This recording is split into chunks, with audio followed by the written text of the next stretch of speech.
السلام علیکم dear students, کیا حال ہے؟ امید ہے آپ سب خیریت سے ہوں گے۔ ہاں جی، ہم شروع کر رہے ہیں 8614 یونٹ نمبر 4 کویسچن نمبر 3۔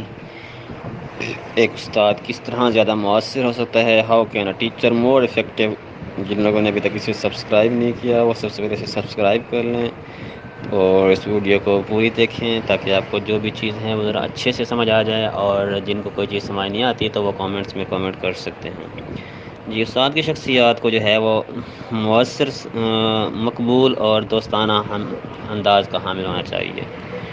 مؤثر ٹیچنگ ایک ایسی صلاحیت ہے جس میں محنت، خلوص نیت، تدریسی حکمت عملیوں کا نفاذ کر کے حاصل کیا جا سکتا ہے۔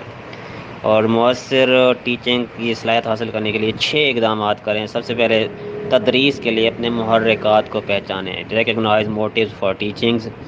ایک اہم مشق ہے کہ آپ اپنے ان افراد کی شناخت کریں جو آپ کو بطور ایک ٹیچر کے ٹیچنگ پر آمادہ کرتے ہیں اور اثر انداز ہوتے ہیں۔ تقریباً ہر کوئی 2 خصوصیات کے لیے اساتذہ کے نام لے سکتا ہے جو انہیں زندگی کے مستقبل کی منزل کی طرف رہنمائی کرتے ہیں۔ بعض لوگ پرائمری ٹیچرز کو پسند کرتے ہیں، بعض لوگ جو ہیں وہ جس مضمون میں ایکسپرٹس ہوتے ہیں انہیں پسند کرتے ہیں، اور پیشہ ور لوگ جو ہے ہمیشہ اپنی تدریس میں انہی بنیادوں پر ان جڑوں کو تلاش کرتے ہیں۔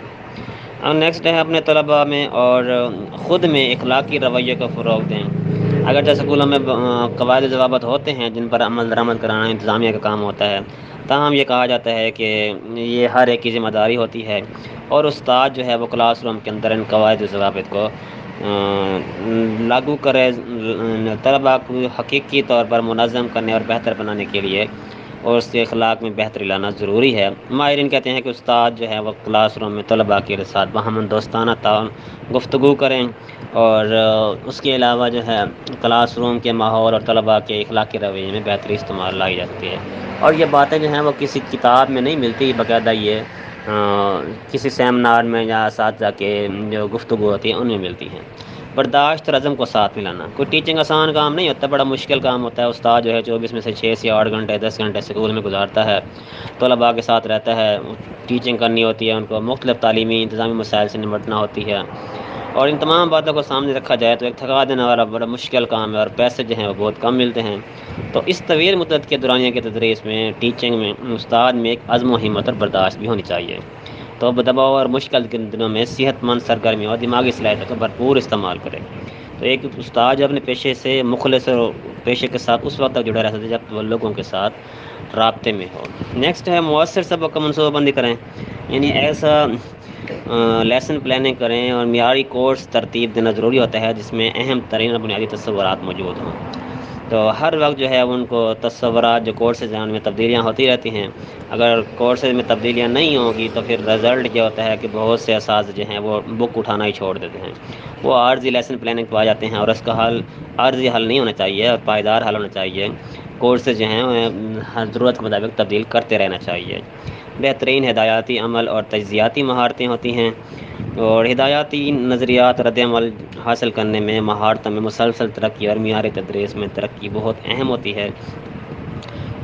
ایک استاد طلباء کو کامیابی کے لیے صرف انہی سرگرمیوں کے مسلسل محتاط تجزیے کی رہنمائی کر سکتا ہے۔ تو استاد کو کلاس روم سے باہر اپنے اساتذہ کے ساتھ بھی وقت گزارنا ہوتا ہے، اسکول کی عارضی تقریبات میں بھی جانا ہوتا ہے۔ تو یہ ساری چیزیں جو استاد کی ترقی کی راہ میں رکاوٹ ہوتی ہے۔ تو آگے ہے پورے اسکول کلچر سے ہم آہنگ ہوں۔ وقت کے ساتھ ساتھ ماہر استاد پورے اسکول کے کلچر سے بھی ہم آہنگ ہونا چاہیے، اسے پتہ ہونا چاہیے کہ یہاں کا ماحول کیسا ہے، یہاں کا کلچر کس طریقے سے ہے۔ تو اہم مسائل کے حل کے لیے طلباء ساتھی اساتذہ کی نبض پر ہاتھ رکھتے ہیں، یعنی ان مسائل کو اچھے طریقے سے جانتا ہو، اس کا حل تجویز بھی کرنا چاہتا ہو۔ ایسے اساتذہ کسی ناراضگی کا اظہار جو ہے وہ کیے بغیر اپنے ساتھیوں کے ساتھ گہرے اثرات مرتب کر سکتا ہے، اور اسکول ماسٹر جو ہے اسکول ٹیچر کے فائدے کے لیے مسلسل سوچتا رہتا ہے۔ تو یہاں پر یہ سوال ختم ہوتا ہے۔ نیکسٹ دیکھیں، تفکر مبنی تدریس کی اہم خصوصیات کون سی ہیں؟ چھوٹا سا سوال ہے یہ کہ کسی بھی پیسے کی طاقت اس کے افراد کے عزم کی شدت پر منحصر ہوتی ہے، اور ٹیچنگ کی کوئی حد بندی نہیں ہے۔ استاد کا تدریس کے حوالے سے عزم کا اہم عنصر یہ ہے کہ طلباء کو کس طرح تعلیم کی طرف راغب کرنا ہوتا ہے، وہ ان کے فائدے کے لیے کیا اقدامات اٹھاتا ہے، عمومی حوالے سے زیادہ مؤثر ہو جاتا ہے۔ بہت سے ممالک میں اساتذہ کا کردار بہت اہمیت کا حامل ہوتا ہے، معیاری ٹیچر کو ماحول سے ہم آہنگ کرنے کی کوشش کی جاتی ہے۔ تو اس کے لیے کچھ اصول ہوتے ہیں پرنسپلز آف ٹیچنگ کے۔ استاد ہر طالب علم کی مدد کرنے کی کوشش کرتا ہے، ہر طالب علم کو معاشرے کا اہم اور مؤثر شہری بنانا چاہتا ہے۔ تو اس میں کیا کرتا ہے، وہ طلباء کو آزادانہ طور پر حلم حاصل کرنے کے جستجو سے نہیں روکتا، طالب علم کی اختلاف رائے سے نہیں روکتا، طالب علم کو ترقی دینے کے لیے سے متعلق مضمون کے مواد کو ضائع نہیں کرتا، اور استاد جو ہے تعلیم، صحت، حفاظت سے متعلق خطرے سے تحفظ دیتا ہے، اور استاد طلباء کو ذہنی انتشار بے چینی کا شکار نہیں کرتا، طلباء سے متعلق معلومات کو افشا نہیں کرتا، پیشہ ورانہ تعلقات کو ذاتی مقاصد مفاد کے لیے استعمال نہیں کرتا۔ استاد جو ہے پیشے سے مخلص ہونا چاہیے، کیونکہ پیشہ ورانہ خدمات کی آئیڈیلز ہوتے ہیں، تو تدریس کا پیشہ براہ راست قوم اور شہریوں پر اثر مرتب کرتا ہے، لہذا معلم کو اپنا معیار تعلیم بلند کرنے کی کوشش کرنی چاہیے۔ ٹھیک ہے جی، اور اس میں جو ہے اپنی کوالیفیکیشن نہیں چھپانی چاہیے اسے، اور ایسے شخص کی حمایت نہ کرے جو کوالیفائڈ نہ ہو، کسی امیدوار کی کوالیفیکیشن کے بارے میں غلط رائے کام نہ کرے، غیر معلم کو تدریس میں معاونت نہ کرے، اور کسی کو ساتھیوں کے بارے میں اپنی معلومات کسی کو نہ بتائے، یہ معلومات ایک امین ہوتی ہیں، اور اپنے پیشہ ورانہ زندگی میں کسی سے تحفے تحائف یا رقم وصول نہ کرے۔ اور اس کا لاسٹ کوسچن بھی ہے، تھوڑا سا دیکھ لیں بس، what are the different approaches of effective teaching. 3 قسم کی اپروچز ہوتی ہیں مؤثر تدریس میں۔ کیا ہوتا ہے، اساتذہ جو ہیں اپنی تمام تر صلاحیتیں پیشہ ورانہ ذمہ داریوں کا احساس کرتے ہوئے طلباء کو تعلیم دیتے ہیں، اور ایسا اسی وقت ہوتا ہے جب وہ مؤثر تدریس کے اصولوں پر عمل کریں۔ تو مؤثر تدریس کے نظریات سے واقف ہونے چاہیے۔ تو مؤثر تدریس استاد کو نہ صرف طلباء کی نظر میں بلند کرتی ہے بلکہ معاشرے میں بھی وقار پیدا ہوتا ہے۔ تو ایک اچھا استاد جس کی شہرت دور دور تک پھیل جاتی ہے، والدین اس استاد سے اپنے بچوں کو پڑھانے کے لیے بے چین رہتے ہیں۔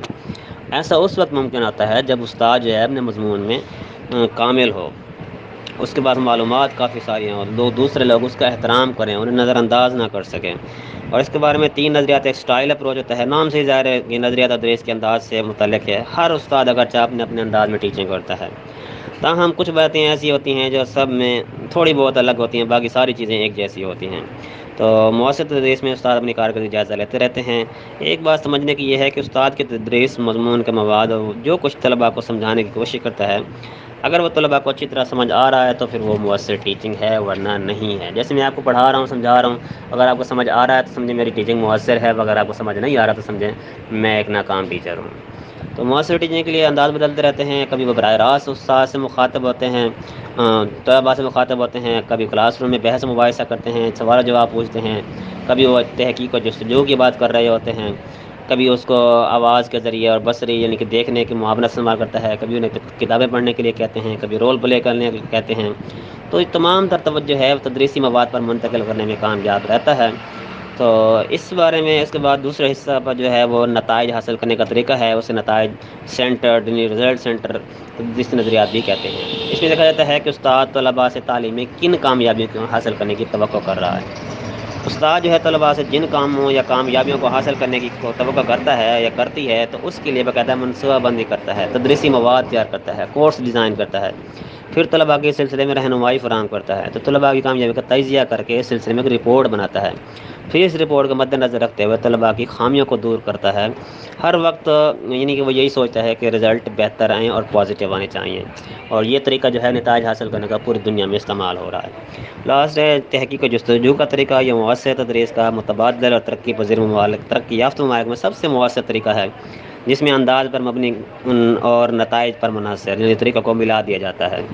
ایک پرانی کہاوت ہے کہ آپ مجھے بتائیں میں بھول جاؤں گا، آپ کچھ دکھائیں گے تو میں یاد رکھوں گا، آپ مجھے شامل کریں گے تو میں سمجھ جاؤں گا۔